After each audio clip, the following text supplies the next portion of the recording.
Akaswani Imphal, Ningthoukhongjam Suni na pau pazari, ahanbada maruiba pau. Pradhan Mantri Narendra Modi na Lebak asigi Chief Secretary singi mga suba mifamda ngasi masung hayeng sababati oina saruk yagani. Griha Mantri Amit Shah na atuba matamda Rajya singi Director General of Police na Lebak sin betungbada Common Anti-Terrorism Squad linkhana bahari.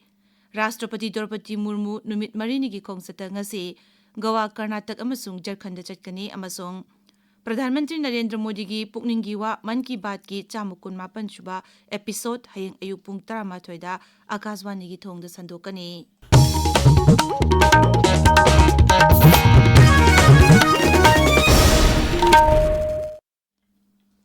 Pradhan Mantri Narendra Modi na Lebak asigi Chief Secretary singi mga suba mifamda ngasi amasung hayeng sababati oina saruk yagani. Mifam asi ngarangdagi Nai Delhi da hokibani. Mifam asina Kendra amasung Rajya Sarkar singi mari hena phagathanduna sakhotpa lebak amuk ohenbada chauna thodang yanaba pangthokpani. Kendra amasung Rajya Sarkar singna sakhotpagi lambida mangjil thanaba lambi yatuna tunggi punsida hena sakhotpa afaba lamdam amagi thawrang sing khanagani. Lebak asibu Viksit Bharat ohenbada miyamgi senthok leiba hiram asida mapung oina mideng thamgani. Khananainaba asida maruoina angangsingbu sungsoi soidana mahimasing tamhanba angangsingbu school chatnabagi thawrang paikhatpa awangba thakki mahimasing phanganabagi lambi yatpa sana khonaba madi masa masagi heithoi singdoi singbu uthoknabagi tanja pibana chingbada akhanaba binding thamli. Mifam asida tongan ba akhanaba session taruk su khaidoktuna lebak asina hojik thengnariba wafam singi matangda khanagani. Mifam asida Rajya amasung Union Territory singi Chief Secretary sing makok thongbo official sing amasung akhang ahi kaya saruk yari. Rajniti dol singi oiba Census and Delimitation in Manipur haibasida mifam amangasi Imphal gi kon mumangda leiba lamyanba sanglenda hojik pangthokli. Campaign for Just and Fair Delimitation sinba thorum asida tongan ba Rajniti dol ki miyoi sing amadi akhang ahi kayana saruk yari.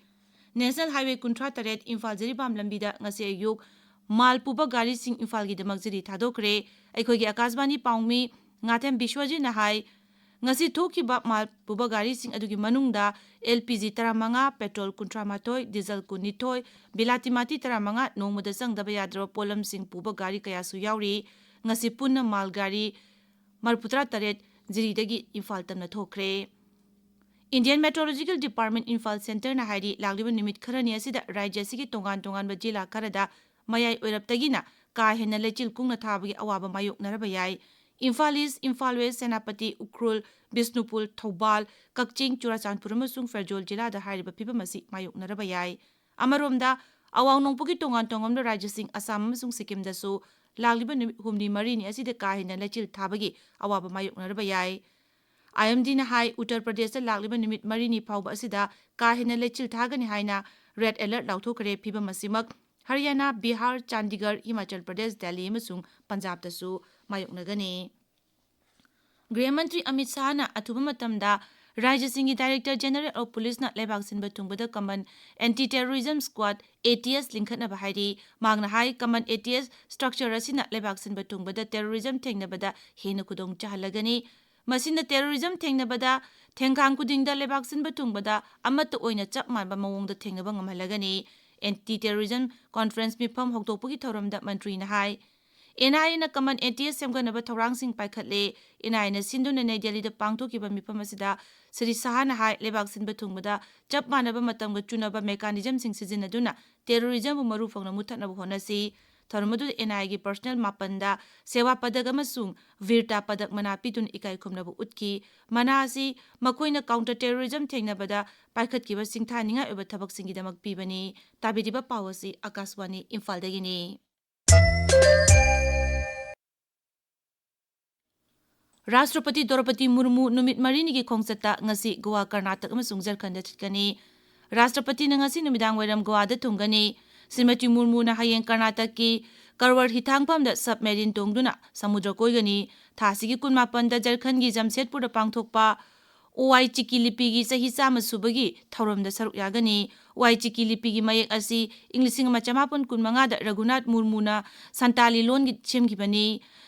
Santal Tribate miyamda mayek asina maruiba thogdang lawduna makhoigi masak takli numit asimaktada Rashtrapatina Jamshedpurgi National Institute of Technology 15 suba convocation thoromda wa ngangani.